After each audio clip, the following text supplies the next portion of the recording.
our little film's complete then. Just needs a few finishing touches. So the first thing we're going to add is a title at the start of the movie.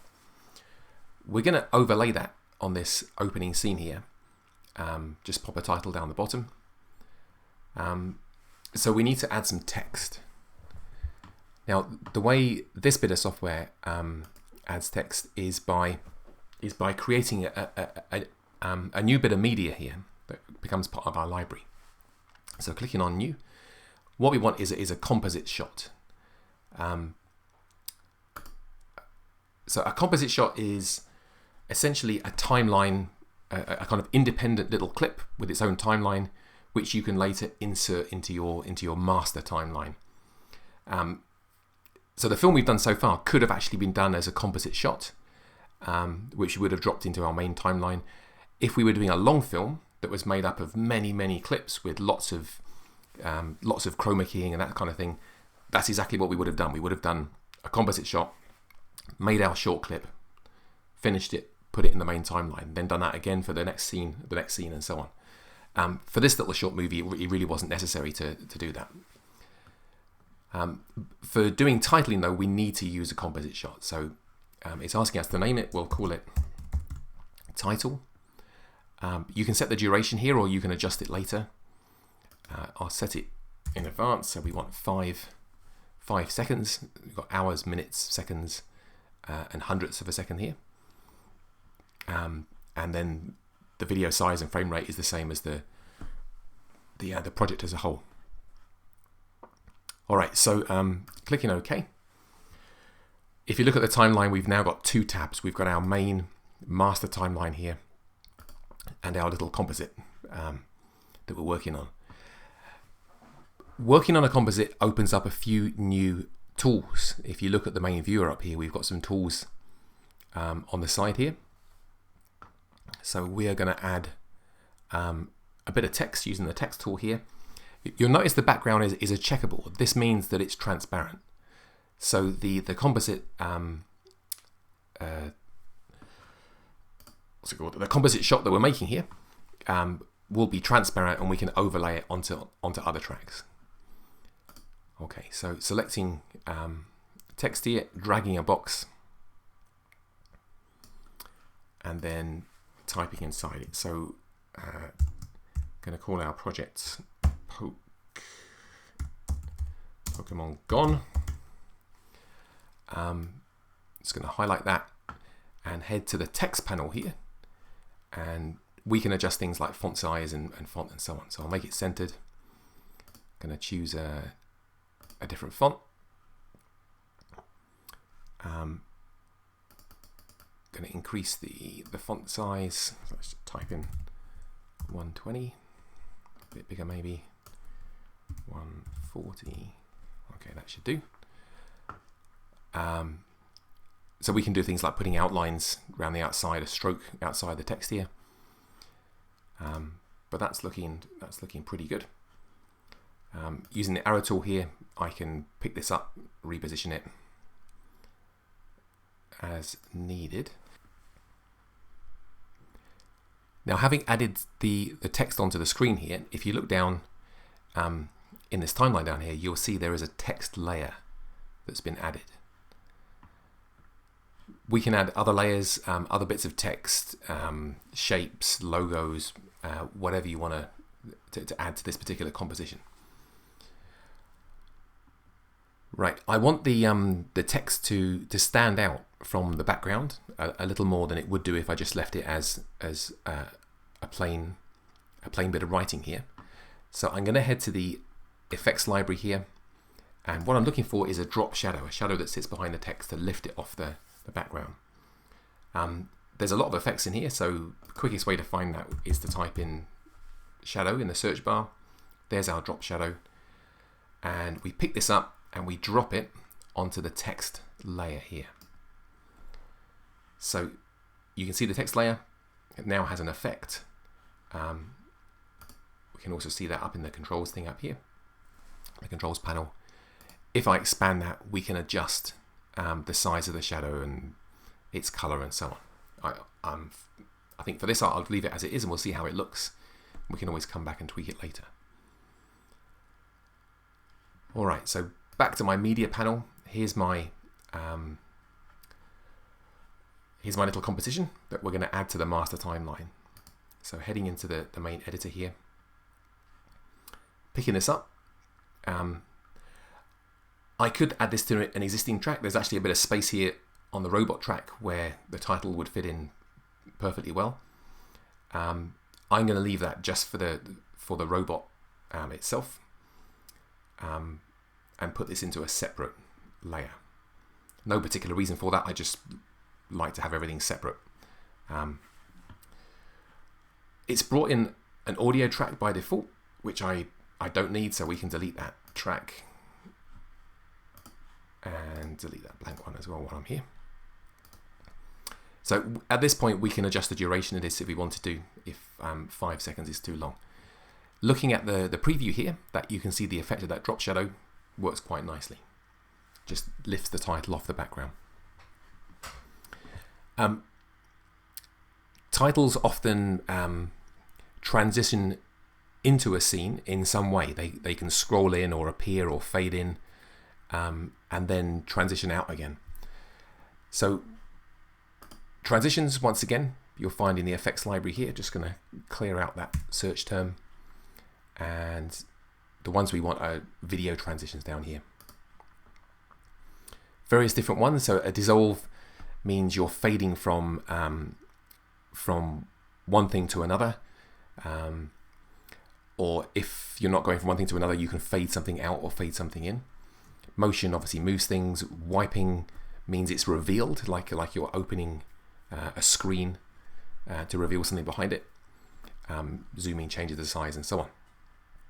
So I think we'll have this fading in. So I want a cross dissolve, and I just drop that on the start of the composition down here. Okay, so once that's on there, if I take my scrubber and move it across that, you'll see the text fading in. If we head to the end of that, we can adjust the duration of that transition to suit. That's looking pretty good. I could have the title fading out, but I'm going to try a motion transition this time, and I'm going to have it sliding out from to the side of the screen. So I'm going to drop that on the end. Okay, so looking up in the controls panel up here for this slide transition, if I expand that, you can see I can adjust the direction. I can state whether it's going in or out. So I want this to head out, and we'll leave it to the right and see how that looks. So I'm just going to hit the space bar to preview this. It fades in and it then heads out to the right, which works fine. Alright, as well as our opening title, we want to have some credits at the end of the movie, so people know exactly who it was that produced this wonderful piece of art.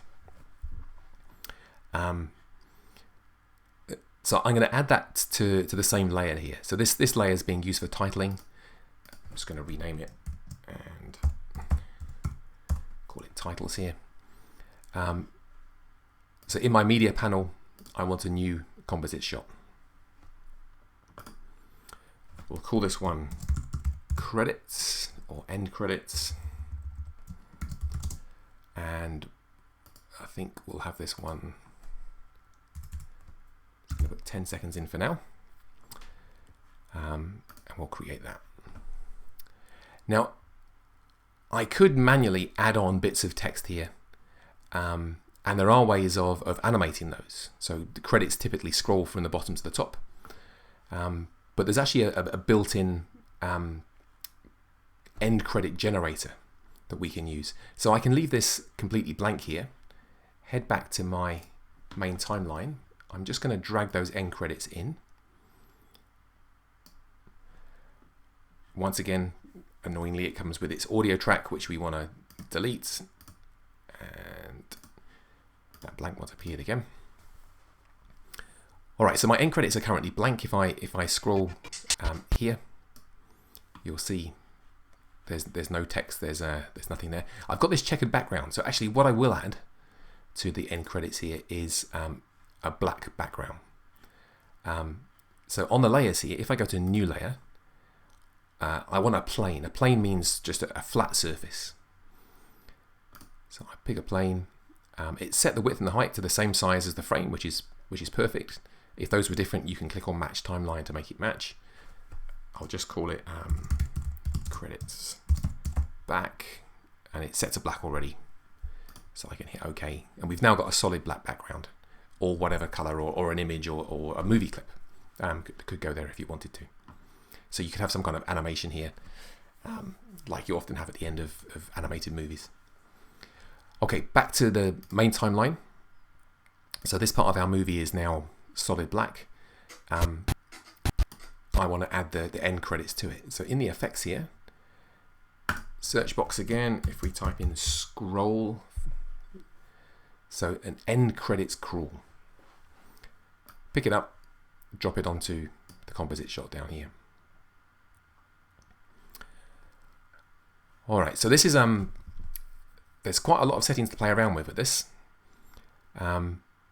If I run the timeline forwards, you'll see there's some default text in there already.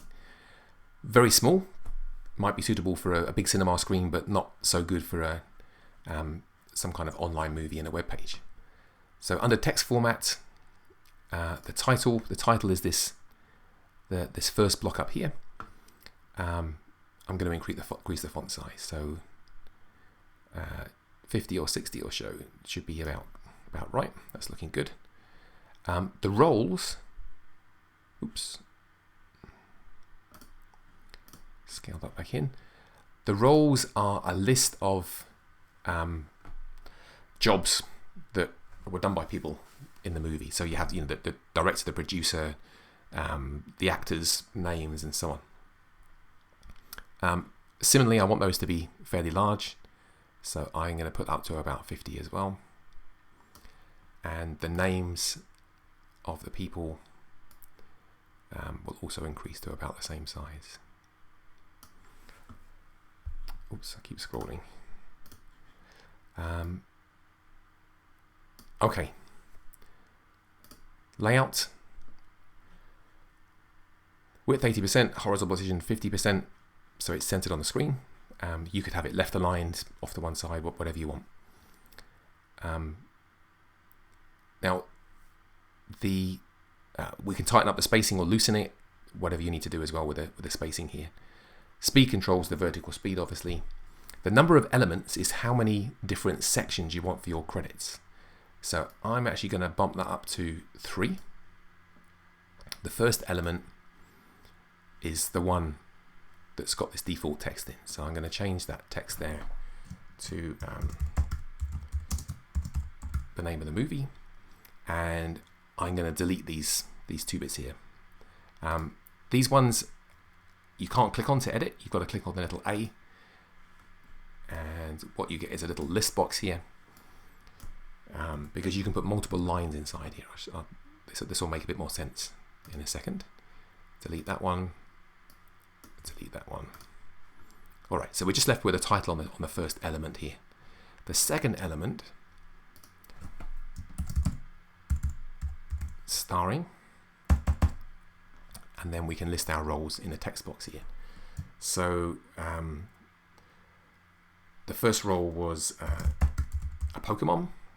The next one was an angry robot, and that's it. Only two actors in our little clip here, and the names. So the Pokemon was played by Pikachu, and the angry robot was played by Metal Bob.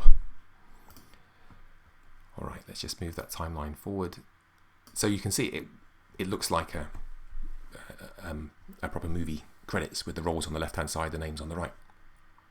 The third element, production team, and the roles, we've got the director,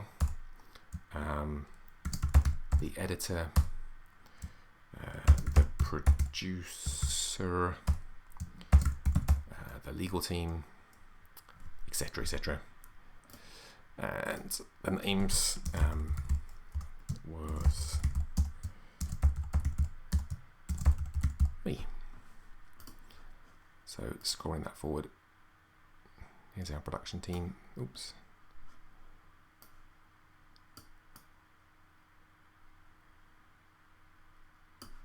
Doesn't seem to have picked those up yet. It's because the time I've given for it, 10 seconds, is not long enough for the scroll speed that it's got. So we want to head up here and change our scroll speed. Here it is, speed. And I guess if you go to the end here, what you're looking at is making sure the speed is fast enough so the last, the last bit of text disappears off the screen. So about there. I should really have a fourth element, which is the our copyright information at the end. I think films always have that, don't they? So we'll say copyright 2017 Copley Films. All right, and just going to boost that speed up a bit. And we'll hit the spacebar to preview that.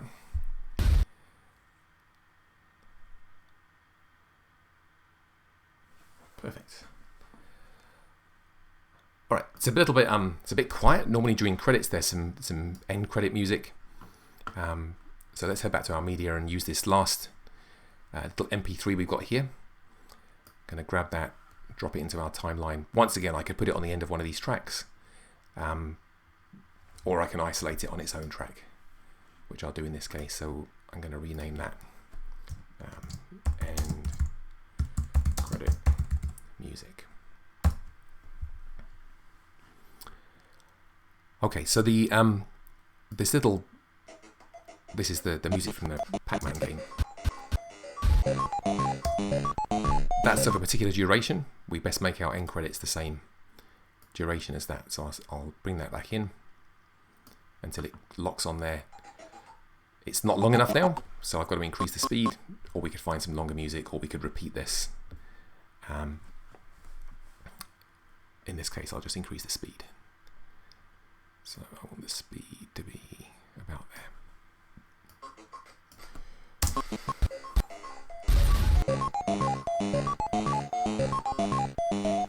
A bit fast, but that'll do. So let's play the whole thing through and see how it looks.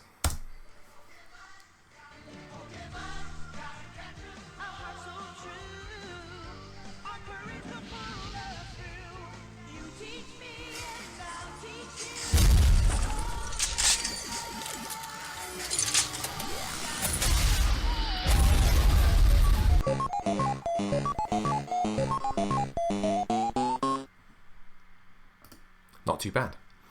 I guess the final little tweak here would be on the Pokemon music here. We could fade that out towards the end. So under effects here, let's delete the search term, head down to audio transitions, and there's a fade, and we can drop that onto here.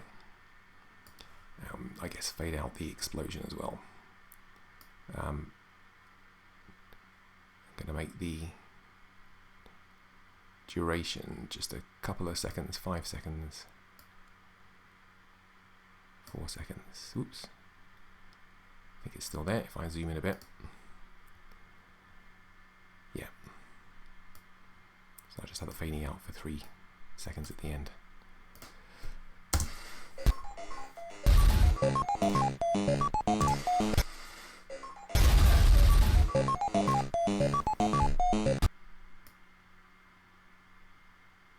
Perhaps a bit longer for that.